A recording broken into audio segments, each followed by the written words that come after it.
সংবাদ সবাইকে স্বাগত জানাচ্ছি। আমি ফিরোজ তোহা। শুরুতেই সংবাদ শিরোনাম। শুরুতেই জানাবো এই মুহূর্তে হাতে পাওয়া সকালের সর্বশেষ গুরুত্বপূর্ণ সংবাদ। রংপুরের বদরগঞ্জে মহানবী সাল্লাল্লাহু আলাইহি ওয়াসাল্লামকে নিয়ে সামাজিক যোগাযোগ মাধ্যম ফেসবুকে কটূক্তি করায় জয়ন্ত কুমার নামের এক ছাত্রলীগ কর্মীকে গ্রেপ্তার করেছে পুলিশ। এবারে জানাবো দলীয় সিদ্ধান্ত অমান্য করে পৌরসভা এবং ইউনিয়ন পরিষদ নির্বাচনে অংশগ্রহণ করায় দলের 5 নেতাকে বহিষ্কার করেছে বিএনপি। জানাবো ফরিদপুরের মধুখালীতে 2 সহোদরকে পিটিয়ে হত্যা এবং অনেককে আহত করার ঘটনায় উত্তপ্ত অবস্থা বিরাজ করছে। অভিযুক্তদের বিচারের দাবিতে সড়ক অবরোধ করেছেন স্থানীয়রা। এমন পরিস্থিতিতে 4 প্লাটুন বিজিবি মোতায়েন করা হয়েছে। এদিকে ভিডিও ভাইরাল হওয়া সেই চামেলিকে অব্যাহতি। সামাজিক যোগাযোগ মাধ্যমে নগ্ন ভিডিও ভাইরাল হওয়ার পর শৃঙ্খলা পরিপন্থী কর্মকাণ্ডের অভিযোগে ঢাকা দক্ষিণ সিটি কর্পোরেশনের 20 নম্বর ওয়ার্ডের সংরক্ষিত আসনে নারী কাউন্সিলর ও স্থানীয় আওয়ামী লীগের কার্যনির্বাহী সদস্য সৈয়দা রোকসানা ইসলাম চামেলিকে দলের সকল পদ পদবি থেকে অব্যাহতি দেওয়া হয়েছে।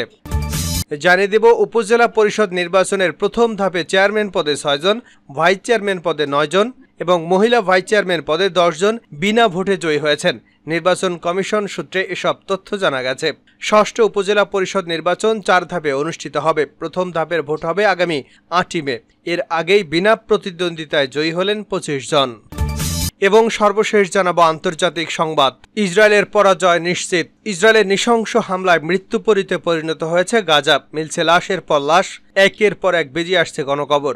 6 মাসেরও বেশি সময় ধরে ভয়াবহ আগ্রাসন চালিয়েও মৃত্যু আর ধ্বংস ছাড়া কিছুই হাসিল করতে পারেনি বর্বর ইসরায়েলি সেনারা। দমাতে পারেনি ফিলিস্তিনের শক্তিশালী বিদ্রোহী সংগঠন হামাসকেও। বরং গাজার চোরাবালির ফাঁদে আটকে গেছে তারা।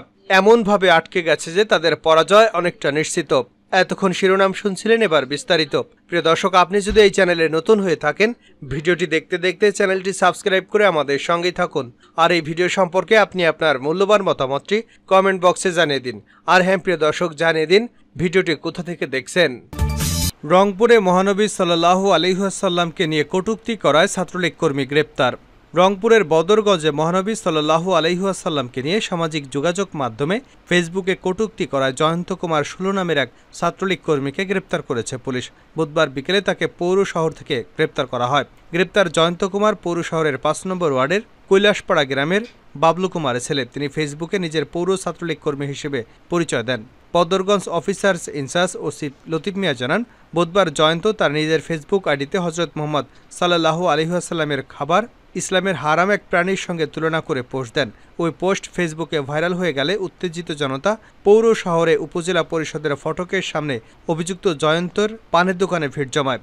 তার আগেই টের পেয়ে জয়ন্ত দোকান বন্ধ করে পালিয়ে যায়। উত্তেজিত জনতা তাকে গ্রেপ্তারের দাবি জানিয়ে বিক্ষোভ করে। পরে বদরগঞ্জ থানা পুলিশ সেখানে গিয়ে পরিস্থিতি শান্ত করে এবং এর কিছুক্ষণ পর মিরাপাড়া থেকে তাকে গ্রেপ্তার করা হয়। ওসি আরও জানান, জয়ন্তকে গ্রেপ্তার করে থানায় নেওয়ায় পরিস্থিতি স্বাভাবিক হয়। তাকে রংপুর আদালতের মাধ্যমে রাতে কারাগারে পাঠানো হবে। বদরগঞ্জ পৌরসভা ছাত্রলীগ সভাপতি শাকিল হোসেন বলেন, নবী করিম সাল্লাল্লাহু আলাইহি ওয়াসাল্লামকে নিয়ে কটূক্তি করা ছাত্রলীগ কর্মীর দলীয় কোনো পদ পদবি নেই। ব্যক্তির অপকর্মের দায় সংগঠন নেবে না। স্থানীয় নির্বাচনে অংশ নেওয়ায় বিএনপির 8 নেতা বহিষ্কার। দলীয় সিদ্ধান্ত অমান্য করে পৌরসভা এবং ইউনিয়ন পরিষদ নির্বাচনে অংশগ্রহণ করায় দলের 5 নেতাকে বহিষ্কার করেছে বিএনপি। এর আগে 3 জনকে বহিষ্কার করা হয়েছিল। বুধবার বিকেলে দলের সহ দপ্তর সম্পাদক তাইফুল ইসলাম টিপুর সই করা এক সংবাদ বিজ্ঞপ্তিতে এ তথ্য জানানো হয়। বিজ্ঞপ্তিতে বলা হয়, দলীয় সিদ্ধান্ত অমান্য করে আসন্ন জলঢাকা পৌরসভা নির্বাচনে অংশগ্রহণের সুনির্দিষ্ট অভিযোগের ভিত্তিতে নীলফামারী জেলাধীন জলঢাকা উপজেলার বিএনপির সভাপতি ফাহমিদ ফয়সাল চৌধুরী, আসন্ন ইউনিয়ন পরিষদ নির্বাচনে অংশগ্রহণের সুনির্দিষ্ট অভিযোগের ভিত্তিতে দিনাজপুর জেলাধীন বিরল উপজেলা বিএনপির সহসভাপতি সাদেক আলী, চট্টগ্রাম উত্তর জেলাধীন 12 নম্বরের চিকনদর্ডি ইউনিয়ন বিএনপির যুগ্ম আহ্বায়ক রাশেদ আলী মাহমুদ ও সদস্য জহুরুল আলম এবং কক্সবাজারের জেলাধীন ঈদগাঁও উপজেলা বিএনপির সদস্য ঈদগাঁও উপজেলা মৎস্যজীবী দলের সাধারণ সম্পাদক মোহাম্মদ মান্নান মিয়াকে বিএনপির প্রাথমিক সদস্য পদ সব পর্যায়ের পদ থেকে বহিষ্কার করা হয়েছে। এর আগে দলীয় সিদ্ধান্ত অমান্য করে ইউনিয়ন পরিষদ নির্বাচনে প্রার্থী হওয়ায় মুন্সিগঞ্জ, পটুয়াখালী এবং কক্সবাজারে 3 নেতাকে বহিষ্কার করে বিএনপি। মধুখালীর পরিস্থিতি নিয়ন্ত্রণে 4 প্লাটুন বিজিবি মোতায়েন। ফরিদপুরের মধুখালীতে 2 সহোদরকে পিটিয়ে হত্যা এবং অনেককে আহত করার ঘটনায় উত্তপ্ত অবস্থা বিরাজ করছে। অভিযুক্তদের বিচারের দাবিতে সড়ক অবরোধ করেছে স্থানীয়রা। এই পরিস্থিতিতে বুধবার সকাল 9টা থেকে 4 প্লাটুন বিজিবি সদস্য মোতায়েন করা হয়েছে। সেখানে বর্ডার গার্ড বাংলাদেশ সদর দপ্তরের জনসংযোগ কর্মকর্তা মোহাম্মদ শরীফুল ইসলাম বিষয়টি নিশ্চিত করেছেন। তিনি বলেন, ফরিদপুর জেলা প্রশাসনের ম্যাজিস্ট্রেটদের সঙ্গে ফরিদপুর সদর সহ মধুখালী উপজেলার বালিয়াকান্দি, পঞ্চপল্লীর কাছে ও বাগাট বাজার এলাকায় যৌথ বাহিনীর সঙ্গে সমন্বয় টহল পরিচালনা করছে। বর্তমানে এলাকার পরিস্থিতি স্বাভাবিক রয়েছে। ম্যাজিস্ট্রেট সহ যৌথ বাহিনীর সঙ্গে বিজিবি টহলের পাশাপাশি গ্রাম পুলিশ অবস্থান করছে। এর আগে সকালে ফরিদপুর খুলনা মহাসড়ক অবরোধ করে বিক্ষুব্ধ জনতা। এর ফলে ওই এলাকায় তীব্র যানজট তৈরি হয়। পরে দুপুর 1:30টার দিকে পুলিশের হস্তক্ষেপে পরিস্থিতি নিয়ন্ত্রণে আসে। ভিডিও ভাইরাল হওয়া সেই চামেলিকে অব্যাহতি। সামাজিক যোগাযোগ মাধ্যমে ভিডিও ভাইরাল হওয়ার পর শৃঙ্খলা পরিপন্থী কর্মকাণ্ডের অভিযোগে ঢাকা দক্ষিণ সিটি কর্পোরেশনের 20 নম্বর ওয়ার্ডের সংরক্ষিত আসনের নারী কাউন্সিলর এবং স্থানীয় আওয়ামী লীগের কার্যনির্বাহী সদস্য সৈয়দা রোকসানা ইসলাম চামেলিকে দলীয় পদপদবি থেকে অব্যাহতি দেওয়া হয়েছে।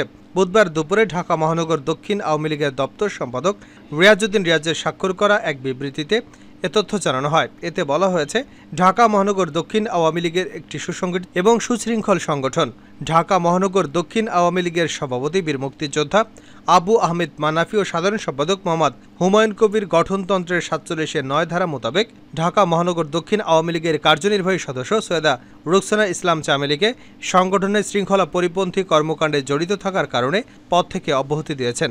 এর আগে ওই নারী কাউন্সিলরের একটি নগ্ন ভিডিও সামাজিক যোগাযোগ মাধ্যমে ভাইরাল হয়। কয়েকদিন ধরে নগর আওয়ামী লীগ এবং কেন্দ্রীয় নেতাদের হোয়াটসঅ্যাপ সহ বিভিন্ন সামাজিক যোগাযোগ মাধ্যমে ভিডিওটি ঘুরপাক খায়, যা নিয়ে সমালোচনার ঝড় ওঠে। সর্বশেষ জানাবো আন্তর্জাতিক সংবাদ। ইসরায়েলের নৃশংস হামলায় মৃত্যুপরীতে পরিণত হয়েছে গাজা। মিলছে লাশের পর লাশ। একের পর এক বেরিয়ে আসছে গণকবর। 6 মাসেরও বেশি সময় ধরে ভয়াবহ আগ্রাসন চালিয়েও মৃত্যু আর ধ্বংস ছাড়া কিছুই হাসিল করতে পারেনি বর্বর ইসরায়েলি সেনারা। দমাতে পারেনি ফিলিস্তিনিদের শক্তিশালী বিদ্রোহী সংগঠন হামাসকেও। বরং গাজার চোরাবালির ফাঁদে আটকে গেছে তারা। এমনভাবে আটকে গেছে যে তারা পরাজয় অনেকটা নিশ্চিত। গাজা যুদ্ধের 200 দিন উপলক্ষে মঙ্গলবার টেলিভিশনে প্রচারিত এক বিবৃতিতে এমন ইঙ্গিত দিলেন হামাসের সামরিক শাখা ইজ্জুদ্দিন আল কাসেম ব্রিগেডের মুখপাত্র আবু ওবায়দা।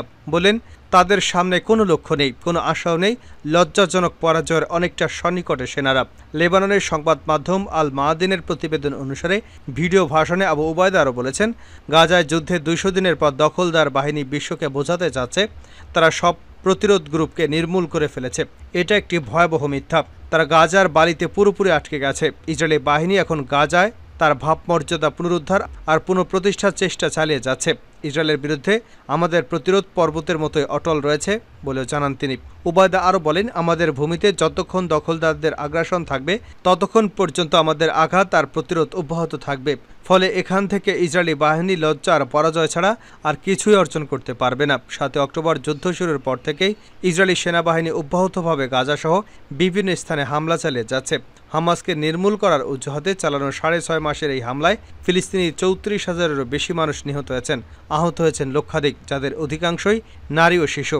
গাজার স্বাস্থ্য মন্ত্রণালয়ের সর্বশেষ তথ্য অনুযায়ী ইসরায়েলি হামলায় কমপক্ষে 34,262 জন ফিলিস্তিনি নিহত এবং 77,229 জন আহত হয়েছেন। এই পরিস্থিতিতে পুরো বিশ্ব থেকে, বিশেষ করে তাদের মিত্র হিসেবে পরিচিত দেশগুলো থেকে যুদ্ধ বন্ধ করার আহ্বান জানানো হচ্ছে, কিন্তু তাতে কোনো ধরনের সমঝোতায় আসতে রাজি নন ইসরায়েলের প্রধানমন্ত্রী বেঞ্জামিন নেতানিয়াহু। ফলে ইসরায়েলকে এখন ইরান, লেবাননের হিজবুল্লাহ সহ ইয়েমেনের হুতিদেরও মোকাবেলা করতে হচ্ছে। সব মিলিয়ে ইসরায়েল বড় ধরনের ফাঁদে আটকে গেছে বলেই মনে করছেন বিশেষজ্ঞরাও। এদিকে ফিলিস্তিনের অবরুদ্ধ গাজা থেকেও ইসরায়েলের হামলা চলাকালীন সময়ে নতুন এক সিদ্ধান্তের কথা জানালো জ্যামাইকা। ফিলিস্তিন রাষ্ট্রকে স্বীকৃতি দেওয়ার সিদ্ধান্ত নিয়েছে বলে জানিয়েছে ক্যারিবীয় অঞ্চলের দেশটির সরকার। ইসরায়েলের যুদ্ধ এবং গভীরতর মানবিক সংকট নিয়ে উদ্বেগের মধ্যেই এই সিদ্ধান্তের কথা জানালো দেশটি। জ্যামাইকার পররাষ্ট্র এবং বৈদেশিক বাণিজ্য বিষয়ক মন্ত্রণালয় এক বিবৃতিতে এ তথ্য জানায়। বুধবার এক প্রতিবেদনে এ খবর জানিয়েছে কাতার ভিত্তিক গণমাধ্যম আল জাজিরা। বিবৃতিতে বলা হয়, জাতিসংঘ সনদের মূলনীতির প্রতি প্রতিশ্রুতির সঙ্গে সামঞ্জস্য রেখে ফিলিস্তিনকে রাষ্ট্র হিসেবে স্বীকৃতির সিদ্ধান্ত নেওয়া হয়েছে। রাষ্ট্রগুলো নিজেদের মধ্যে পারস্পরিক শ্রদ্ধা এবং শান্তিপূর্ণ সহাবস্থাপনের পাশাপাশি জনগণের আত্মনিয়ন্ত্রণের অধিকারের স্বীকৃতি প্রদান করতে চায়। এ বিষয়ে জামাইকার পররাষ্ট্রমন্ত্রী কামিনা জনসন স্মিথ বলেন, তার দেশ সামরিক পদক্ষেপের পরিবর্তে কূটনৈতিক আলোচনার মাধ্যমে ইসরায়েল ফিলিস্তিনি সংঘাতের শান্তিপূর্ণ সমাধান দেখতে চায়। এর আগে ফিলিস্তিনকে স্বাধীন রাষ্ট্র হিসেবে স্বীকৃতি দিতে সম্মত হয়েছিল স্পেন সহ ইউরোপের 4টি দেশ। অন্য 3টি দেশ হলো আয়ারল্যান্ড, মাল্টা, স্লোভানিয়া। ইতিমধ্যে তারা ফিলিস্তিনিকে স্বীকৃতি দেওয়ার প্রাথমিক পদক্ষেপ নিয়েছে।